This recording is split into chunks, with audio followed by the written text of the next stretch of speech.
সমাজের মধ্যে স্বামী স্ত্রী সম্পর্কের মধ্যে অনেক দূরত্ব চলে আসছে।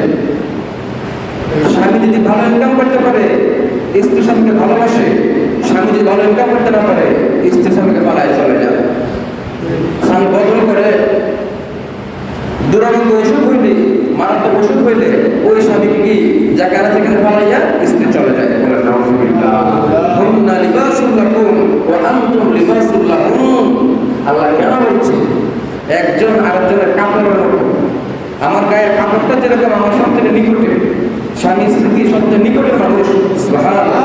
সব থেকে সুন্দর বন্ধুত্ব, ভালোবাসা, সব কথা বলার মতন নিকটের মানুষ হলো স্বামী স্ত্রী। সুবহানাল্লাহ। এটা বড় একটা আল্লাহ তাআলার পক্ষ থেকে বড় একটা নিয়ামত, বড় একটা নিয়ামত। স্ত্রীর প্রতি যে খরচটা করবে স্বামী, এই খরচটার বদলে সে সব পাবে, সব পাবে। খাও না, স্ত্রীর প্রতি, সন্তানের প্রতি যে খরচটা করবে, এই খরচের বদলে সে কি পাবে? সব পেয়ে যাবে। পরিবারও চলবে, সব পেলাম। বলেন সুবহানাল্লাহ। কত বড় কথা। কলসি পেয়ে স্ত্রীর কাছে গেছে, স্ত্রী আমি তো নতুন জমিতে আলু চাষ করতে কি পাইলাম? স্বর্ণ মণিমুক্তা ভরা একটা কলসি পাইলাম। স্ত্রী মহা খুশি, তোমার কপালটা তো অনেক বড়, আমি অনেক খুশি, তোমার মধ্যে এত বড় কপালের মানুষের স্ত্রী আমি হতে পারছি। আর অনেক সুন্দর কথা বললো, আমরা এই সম্পর্কে কি করবো? আমাদের ভবিষ্যৎ করবো। স্বামী বলে, স্ত্রী তোমার কথা অনেক সুন্দর, শুনে আমি খুশি হইলাম, কিন্তু আমার একটা প্রস্তাব আছে। কি প্রস্তাব? আমার প্রস্তাব হইল, আমি জমি কিনছি, আমি কলসি কিনি নাই। কি বলে? আমরা হলে কইলাম নেই, আমরা যে মানুষ মসজিদের ভিতরে কি জিলাপি নিয়ে দেখে না কইয়া, আমরা যে মানুষ একবার দিলে মন করে না, তিনবার দিতে মন চায়, আমরা যে মানুষ শেলদের মধ্যে গিয়ে আমরা হাত ঢুকাইয়া পুকুরে ঢুকাইলাই না, বলেন আমার সন্তানকে আমরা শিখাইতে পারি নাই, আমার লাইফে কি করতে পারি না, নিজেরই তো নাই, সেখানে কি আমি জমি কিনছি, কলসি কিনি নাই। আসুন দেখো আমরা, আমি সব কেউ আসেনি এই কথা কই না, ফাল দিলাম না ৩,০০০ টাকা। উনি বলে না, যিনি জমি বিক্রি করছে উনি আমাদের জমি বিক্রি করছে, কলসি বিক্রি করে নাই, সুতরাং আমি জমির মালিক, কলসির মালিক না। যিনি বিক্রি করছে আমি তার কাছে ফেরত দিয়ে আসবো। উনি কলসি নিয়ে চলে গেলে ওই জমি বিক্রেতার কাছে গিয়ে বলে, বন্ধু ঘর থেকে বের হন, আপনি কে? আমার মধ্যে জমি বিক্রি করছেন, আমি সেই। এই নেন আপনার কলসি, এই কলসি আমার না, এটা কই পেয়েছেন? এটা আপনার জমিতে পেয়েছি। কি বলেন? তার খুশি না? সেও খুশি না। সে বলে, ভাই এই কলসি তো আমি জমিতে রাখি নাই। চিন্তা করে সে কি বলে, ভাই এই কলসি আমি জমিতে রাখছি না, যে বেচছে আমি হইলে কি করলাম রে ভাই, অনেক ধন্যবাদ তোমার, আমি বুঝলে কেন করলাম। আমরা হলে কইলাম রে, আমি কলসি কথা বুঝলে গেছি গা, তোমার অনেক ধন্যবাদ। আসো তুমি রোস্ট পোলাও খাও, ৩-৪ দিন বেড়াও, তোমার আমি হেলিকপ্টারে বাড়িতে আসবো। আর উনি বলতেছে কি, ভাই এই কলসি কি করি না, এই কলসি জমিতে আমি রাখি নাই, এই কলসি মালিক আমি না। এখন দুইজনই বিপদে পড়ছে, তো তাহলে কলসি মালিককে এখন কি হবে? কলসি মালিককে চলো তাহলে তুমি আমার বিপদে পড়েছো, চলো আদালতে। জজ সাহেব, হাকিম সাহেব উনি বিচার ফাইসালা করবে, এই কলসির মালিককে। দুইজন চলে গেল কোথায়? হাকিম সাহেবের কাছে। হাকিম সাহেব যখন শুনলেন এই ঘটনা, যে কলসি লয়ে দুইজনের ঠেলাঠেলি না কারাকারি, ঠেলাঠেলি কারাকারি না, আমার না, তোমার বলেন, ঠেলাঠেলি না কারাকারি? ঠেলাঠেলি তোমার। হাকিম সাহেবের শূন্য তো মাথা গরম,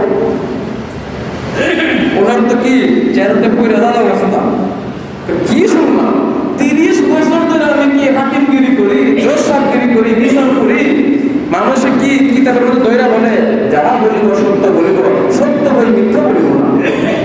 কইয়া সাহেব মিথ্যা দিয়ে শুরু করে, কইয়া সাহেব মিথ্যা দিয়ে শুরু করে, টাকার বান্ডি আর কি চাষ তার পুরি খাওয়ার দেখছি আছে তো দেখছি তোমার আমার সামনে এসে মারছে, মিথ্যা সাক্ষ্য, বলে নাউযুবিল্লাহ, মিথ্যা সাক্ষ্য হারাম, মিথ্যা সাক্ষ্য কি হারাম। হাকিম সাহেব এবার আশ্চর্য হয়ে বললেন, 30 বছর ধরে আমি কি বিচার কার্য করি, আমার জীবনে এইরকম মানুষ আমি জীবনে দেখি নাই। মানুষ আইসা ধরে বলে সত্য বলিব মিথ্যা বলিব না, অথচ তারা মিথ্যা দিয়ে শুরু করে, কারণ আমি বিচারক, আমি চেহারা দেখলে বুঝতে পারি সে মিথ্যা কথা বলতেছে, কিন্তু কিচ্ছু করার নাই, কি আইন বন্ধ, সে মিথ্যা বললে সাক্ষীর সাক্ষ্য মানতে হবে। আইনন্দ আপনার বিচারক বলে আমি দেখতে বুঝতে পারি কে সত্য কথা বলতেছে কে মিথ্যা কথা বলতেছে। ভালো বলেন। এবার হাকিম সাহেব চিন্তা করলো যে তাইলে তো আমাদের মধ্যে বিচারক হইলে আসে না বিচারক, ভাই আমরা বিপদে বসে বিচার করে দেন, আমরা কি করলাম না এক কাজ করি, আসো এটা 3 ভাগ করে, আর তুমি 2 ভাগ আমি 1 ভাগ, যে বিচার করবো সেও ওটা করে দিল না, ঠিক কিনা বলে, জায়গা মতো আইসো বিচার আমি করতেছি, ওই বান্দরের বিচারের মতো, শিয়ালের বিচারের মতো, 2 ইঁদুরে রুটি চুরি করে নিচ্ছে, শিয়াল কি করো, বান্দরের মধ্যে ভাগ করে দেবো, বান্দরে কি করে ভাগ করতে গিয়ে এইদিকে কামড়তে বেশি নেই, ওইদিকে ছোট হয়, আবার এদিকে কামড়তে কি করে বেশি নেই, এদিকে ছোট হয়, এই ছোট করতে ভাগ করতে বান্দর নিজে ফেলিছে। তারাই তো বিচার নিত দুইজন যে আমাদের ওটা ভাগ করে দেয়, যে ভাগ করে না কেউ ফেলিছে, আসেন এবং বিচারক আর নেই বিচারক যারা হবে, হাদিসের মধ্যে আছে হাসরের ময়দানে আল্লাহ তাআলা আরশের ছায়ার নিচে 1 নম্বরে নেই বিচারক শাসক থাকবে, সুবহানাল্লাহ। আর 3 ব্যক্তির দোয়া আল্লাহ ফেরাই দেয় না, এর মধ্যে 1 নম্বর হইল নেই বিচারক শাসক। নেই কোনো শাসক যদি কোনো দোয়া করে, পৃথিবীর দেশের মধ্যে মহামারী চলে আসছে, অনেক বিপদ মুসিবত, সমুদ্রে কি করতেছে, বাম বাইকে নিতেছে, বড় বিপদ, যদি নেই কোনো শাসক হয় আর হাত তুলে দোয়া, আল্লাহ তুমি আমার দায়িত্ব দিচ্ছ কিন্তু আমি পারতাছি না, আমি ওপারক হয়ে গেছি, তুমি কি করো আমি বিপদ থেকে তুমি আমার বাঁচাই দাও, এই শাসকের দোয়া আল্লাহ ফিরাই দেয় না। এই শাসক আমাদের মধ্যে আছে না, আছে শাসক না, আছে ওই শাসিত না, আছে ওই নেতা না, আছে ওই ভোটার। আমরাও তো 500 টাকা পাইলে ভোট ফালাই, 1000 দিলে ভোট ডাইলে, 1500 দিলে ভোট পাবে, ঠিক কিনা বলেন। যেমন শাসিত তেমন কি নেতা। এবার উনি বললেন তারা বিচার করতেছে, একজন জিজ্ঞেস করলেন তোমার কি ছেলে আছে বা সন্তান আছে, বলে হ্যাঁ আমার একটা সন্তান আছে ছেলে, আরেকজন বলতেছে আমার একটা সন্তান আছে মেয়ে, তা তোমরা এক কাজ করো, তাদের 2 জনের ছেলে মেয়েকে বিবাহ করে দাও আর তাদেরকে সম্পদটা দিয়ে দাও।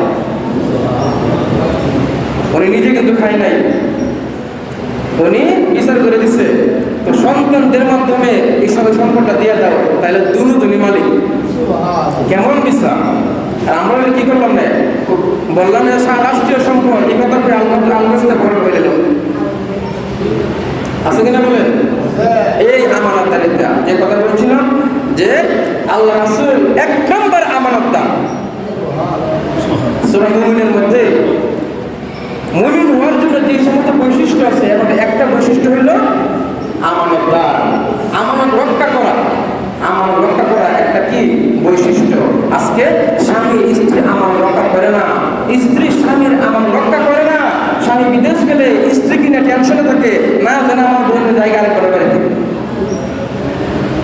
আবার স্বামী বিদেশ গেলে স্ত্রী টেনশন থাকে, আমার স্বামী না জানে কি জানে কি করে।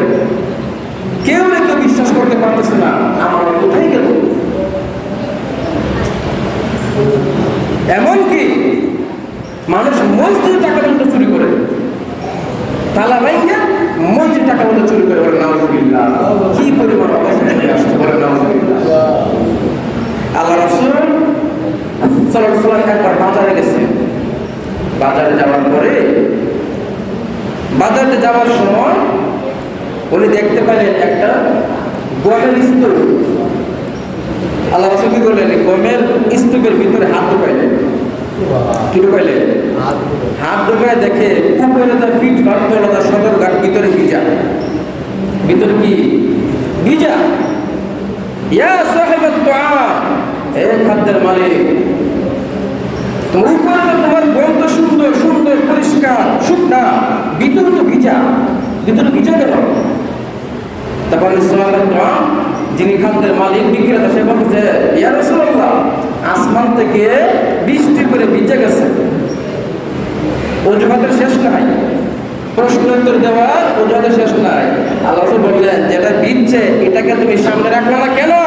যে কিনবে সে দেখে নেবে যে ভিজাও আছে শুকনাও আছে, সে বুঝে শুনে কিনে নেবে। ভিতরে ভিজা দিয়ে উপরে শুকনো দিয়ে তুমি মানুষকে কি করছো? প্রতারণা করতেছ। মান গাসসাবা লাইসা মিন্নি, যে প্রতারণা করে মানুষকে ধোঁকা দেয় সে আমার উম্মত নয়, সে আমার দলভুক্ত নয়, সে মুসলমান নয়। ঠিক কিনা বলে? আল্লাহ রাসূলের হাদিস, মান গাসসাবা লাইসা মিন্নি, যে কি করে? প্রতারণা করে, মানুষকে ধোঁকা দেয়, মানুষকে ধোঁকা বানায়, বিক্রয়ের মাধ্যমে, কেনার মাধ্যমে, ব্যবসার মাধ্যমে, ওজনের মাধ্যমে, যেভাবেই হোক মানুষকে সে ধোঁকা বানায়, ধোঁকা দেয়, ওই মানুষগুলা প্রকৃতপক্ষে তারা পরিপূর্ণ ঈমানদার না। লাইসা মিন্নি, সে আমাদের দলভুক্ত না। আসেনি এমন মানুষ। আপনি কি জানেন? যারা শহরে গেছেন, শহরে যারা ফল বিক্রয় করে, যারা ফেরি করে, এরা দেখবেন মাথাতে সুন্দর টুপি পরে, মাপবে এক জিনিস, আপনাকে দেখাতে ভালো কমলা দেওয়ার সময় দেখবেন নিচ থেকে একটা কি পচা নষ্ট একটা ফুটফুট লাইনে আপনার তুলে দিব, তাকে নিয়ে যাবে, পচা জিনিস দিয়ে দিবে। আপনাকে দেখাবে ভালো জিনিস, আর কি দিবে? দিবে নষ্ট জিনিস। এটা প্রতারণা, গাসসা, এটা প্রতারণা, এটা প্রতারণা, প্রতারণা। আর সে প্রতারণা হইলে টুপি দিলে, এই টুপি কি টুপি না, এই টুপি ব্যবসার টুপি, এটা সুন্নতি টুপি না। আবার পকেট থেকে টুপি বের করে ওই লোকে এক লোকের উপর বিক্রি করে এক জায়গার কাছ থেকে কি এক লোকের মাথার মধ্যে টুপি দেখিয়া বাপরা যেতে নামাজি মানুষ হুজুর লাগে, ওনার কাছ থেকে কি করি? টমেটো কিনি অথবা আপেল কিনি, প্রচুর ক্ষুধা লাগছে, আপেল কিনা খাইছে, ধরেন 2টা আপেল কিনছি 100 টাকা দিয়ে। একটু সামনে যাওয়ার পরে আরেক লোক জিজ্ঞাসা করে, ভাই 2টা আপেলের দাম কত? তো 2টা আপেল তো 60 টাকা।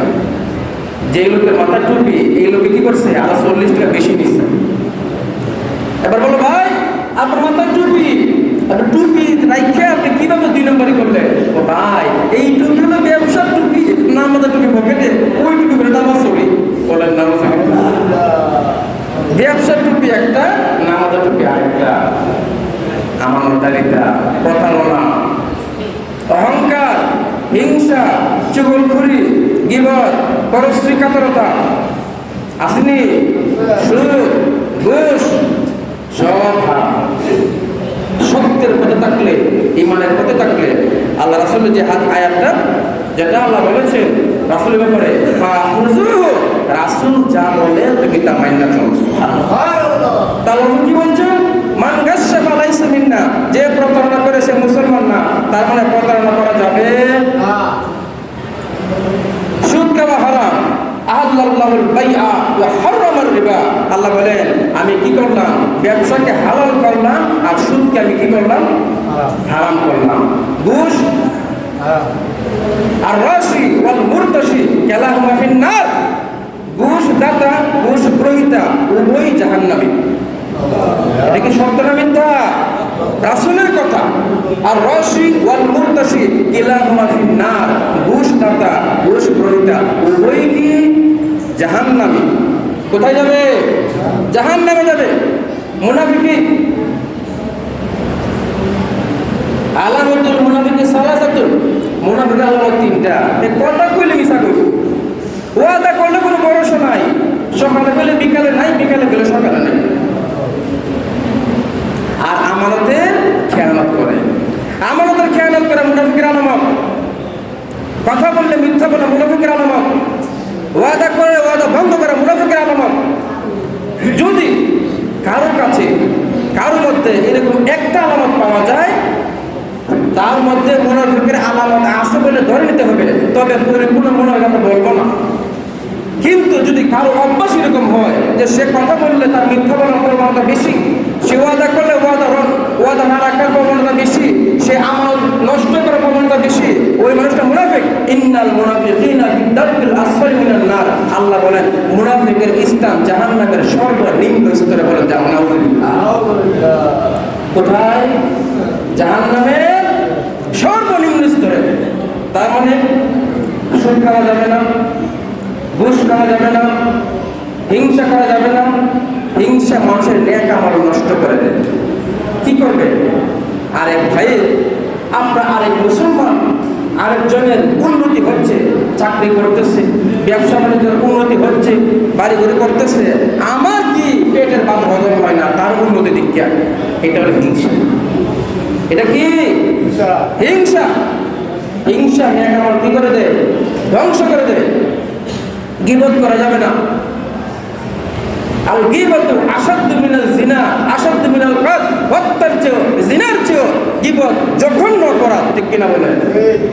ওই দোকানে বসা, রাস্তার মোড়ে বসা, শুধু শুধু কোনো কাজ নাই, কাম নাই, দেখবেন একজনের নামে বদনাম করতেছে, বাজে কথা বলতেছে। গীবত করা, কারো বদনাম করা মানে হইল ওই মানুষটার উপর জুলুম করা, তার মান নষ্ট করা, সম্মানী মানুষকে নিচে নামানো, সম্মানী মানুষকে অসম্মানী করা তার উদ্দেশ্য। তার মানে বাজে কথা বলে বলে তাকে সমাজে হেয় প্রতিপন্ন করা, তাকে দুর্বল করা, তাকে ছোট করা, তাকে কি ছোট বানানো, এটা হলো গীবতের উদ্দেশ্য। আর এটা তার অভ্যাস। সে দাঁড়াইলেই আরেকজন নিয়ে গীবত করবে, সে বসলেও আরেকজন নিয়ে গীবত করবে, সে মাহফিলে গেছে, মাহফিলে গিয়ে আইতে আইতে গীবত করবে। বলেন না, গীবত করা যাবে? গীবত করা যাবে না। অহংকার করা যাবে না। বুখারী শরীফের হাদিস, অহংকার করা হইল, অহংকার আল্লাহর চাদর। অহংকার কার চাদর? আল্লাহর চাদর। ওয়ালাম ইয়াকুল লাহু কুফুয়ান আহাদ, তার সমকক্ষ আর কেউ নাই। এই কথা বলার মতো ক্ষমতা কে আছে? যদি কে বলতে পারবে যে আমার মতো আর কেউ নাই, আমার মতো আর কেউ নাই, এমন কথা বলার মতো মালিক, ক্ষমতা, সাহস কেউ আছে? আমি চিরস্থায়ী থাকবো বলার ক্ষমতা কেউ আছে? আল্লাহ বলছে ওয়ালাম ইয়াকুল লাহু কুফুয়ান আহাদ, আমার সমান, আমার মতো, আমার সমকক্ষ আর কেউ নাই। আল্লাহ হবেন তিনি। বল হে রাসূল, আপনি বলে দিন আল্লাহুল আহাদ, আল্লাহ হলেন তিনি যিনি এক। আল্লাহ কয়জন? আল্লাহ কয়জন? একজন। আল্লাহু সামাদ, আল্লাহর অমুখাপেক্ষী, উনি কারো উপর মুখাপেক্ষী নন, কারো কাছে উনি কি ধন্য দেন না, ওনার কোনো দুর্বলতা নাই, ওনার কোনো শুরু নাই, শেষ নাই। আল্লাহর সামাদ, তিনি অমুখাপেক্ষী, কারো নিকট উনি মুখাপেক্ষী নাই। লাম ইয়ালিদ ওয়া লাম ইউলাদ, আল্লাহ হবেন তিনি যার কোনো সন্তানও নাই, যার কোনো পিতাও নাই। এমন কে আছে বলতে পারবে যে আমার সন্তানও নাই, আমার পিতাও নাই? কেউ নাই। পিতা ছাড়া সন্তান সম্ভব ইল্লা আল্লাহর কুদরত ছাড়া। আল্লাহর কুদরতের কথা আল্লাহ সাল্লাম পিতা ছাড়া হয়েছে, হযরত মা হাওয়া সাল্লাম পিতা ছাড়া মাতা ছাড়া হয়েছে, হযরত ঈসা আলাইহিস সালাম পিতা ছাড়া হয়েছে, মা ছিল কিনা বলে? এগুলো হলো ব্যতিক্রম, এটা আল্লাহর কুদরত। এগুলো আল্লাহ দুনিয়াতে রেখেছেন আল্লাহ তাআলাকে চিনার জন্য, নিদর্শন, শাআইরুল্লাহ, এগুলো আল্লাহর নিদর্শন। ঈসা আলাইহিস সালাম উনি জীবনে 4 জন মানুষকে জিন্দা করছেন। কয়জন মানুষকে? 4 জন মৃত মানুষকে জিন্দা করছে। সুবহানাল্লাহ, সুবহানাল্লাহ। ঈসা নবী, ইবনে ইয়াজুজ, এর মধ্যে একজন ওনার বন্ধু ইবনে ইয়াজুজকে নিয়ে যাচ্ছে, মানুষ মারা গেছে, বলতাম ছোট করে বলি, ইবনে ইয়াজুজকে নিয়ে যাচ্ছে, ইবনে ইয়াজুজ মারা গেছে, ওনার বন্ধু লাগে, মানুষকে বলে তাকে দাঁড় করাও, আমি তার সাথে একটা কথা বলবো। মানুষ বলে পাগল, পাগল তো আমার নবীকে বলছে, আমার নবীকে পাগল বলছে, জাদুকর বলছে, গণক বলছে, ভণ্ড বলছে, অনেক অপবাদ দিছে কিনা বলে? দিছে। আবু জাহেল, উতবা, শাইবা এদের কাজই ছিল আল্লাহ রাসূলকে বিভিন্ন কথা বলে রাসূলকে পাগল বইলা, জাদুকর বইলা, গণক বইলা রাসূলের সম্মান তুচ্ছ করে মানুষ রাসূলের কাছে না বিরে বলেন নাউযুবিল্লাহ। এই কাজগুলো এরা করত। নূহ নবী আলাইহিস সালাম উনি যখন মানুষকে দাওয়াত দিত, এই মানুষ কি করতো? চোখের মধ্যে কাপড় দিয়া চোখটা ঘুরে রাখতো, মুখের মধ্যে চোখের মধ্যে কাপড় দিয়ে চোখটা ঘুরে রাখতো যেন ওনাকে না দেখা যায়। এরপর উনি দাওয়াত দিচ্ছে 950 বছর 80 জন মানুষকে উনি মুসলমান বানাইছেন। ইসলাম ব্যাপার ডাকতে বলে, এই তোমরা যারা তাকে নিয়ে যাচ্ছ দাঁড়াও, আমার সাথে তার একটা কথা আছে। ইবনে আজুজ এরা বলে পাগল, কথা শোনা যাবে না। কিন্তু অসংখ্য মানুষের মধ্যে দুই একজন থাকে না, দুই একজন নাম দেখি কি বলে, কেউ কথা শুনতে চায় না। এবার ডাকতে বলে, এই ইবনে আজুজ, লাভ দেয়া উল্টে নিচে বলে, এই কি বলো বলো। সুবহানাল্লাহ সুবহানাল্লাহ। কুম বিইজনিল্লাহ, আল্লাহর আদেশে। কার আদেশে? আল্লাহর আদেশে তুমি কি জিন্দা হয়ে যাও।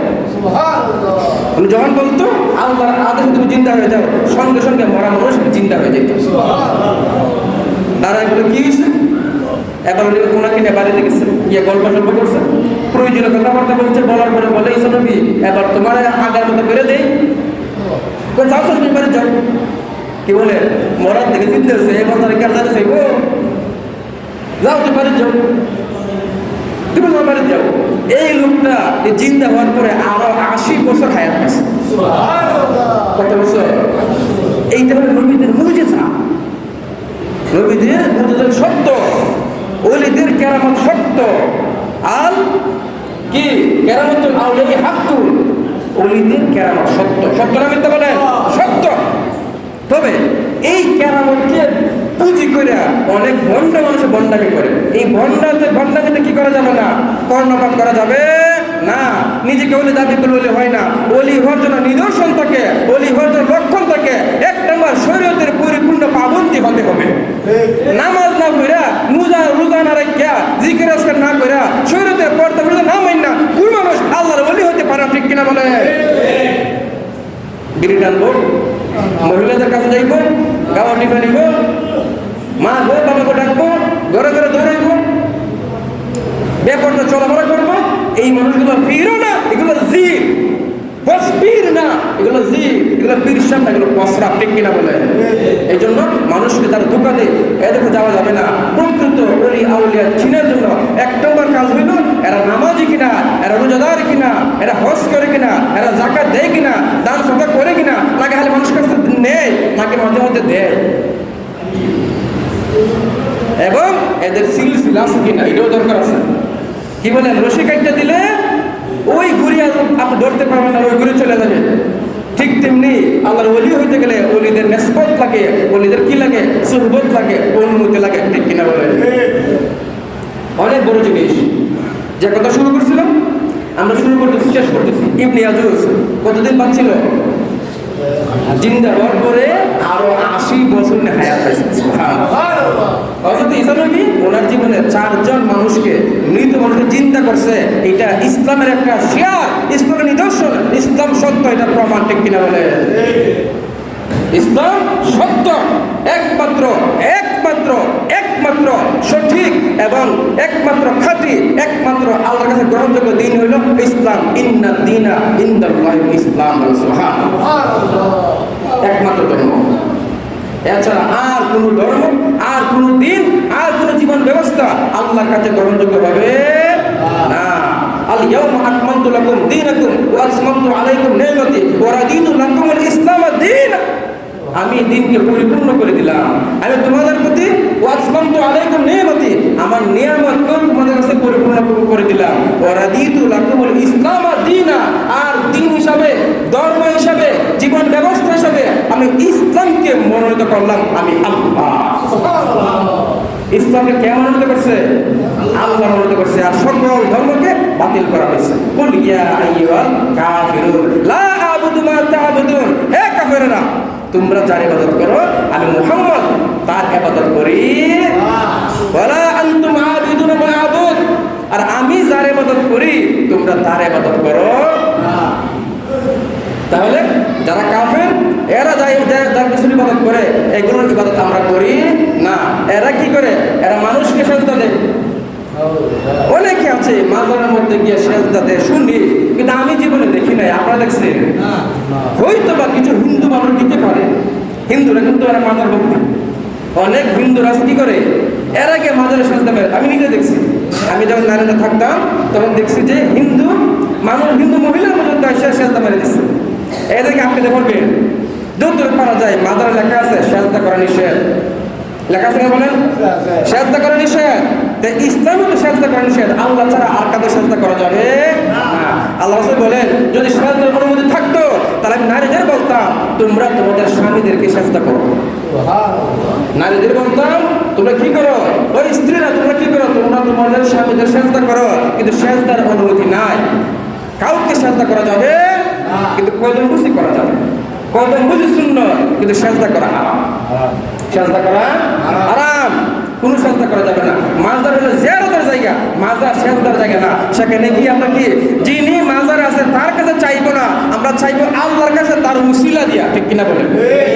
আল্লাহর কাছে চাইবো, আল্লাহ এই আল্লাহর ওলিটা ওনার মাজারে আসছি, উনি তো আপনার একজন প্রিয় ভাজন বান্দা, আপনার একজন প্রিয় ভাজন বান্দা, আপনাকে মহব্বত করেছেন, তার সাথে অনেক বেশি। এই মানুষটার উসিলায় আল্লাহ আমার এই অভাবটা দূর করে দিন। দেওয়ার মালিক আল্লাহ, তার নামে উসিলা নিলাম। নবীর উসিলা নেওয়া যাবে, ভালো ভালো আমলের উসিলা নেওয়া যাবে, ওলি আল্লাহর উসিলা নেওয়া যাবে। ওয়াবতাগু ইলাইহিল ওয়াসিলা। সুবহানাল্লাহ। আল্লাহ তাআলা যেন আমাদেরকে বোঝার এবং মানার তৌফিক দান করুন। আমিন। ওয়া আখিরু দাওয়ানা আলহামদুলিল্লাহি রাব্বিল আলামিন। আসসালামু আলাইকুম ওয়া রাহমাতুল্লাহি তাআলা ওয়া বারাকাতুহু। আমরা যারা সুন্নাত পড়ি না তারা সুন্নাত পড়ি।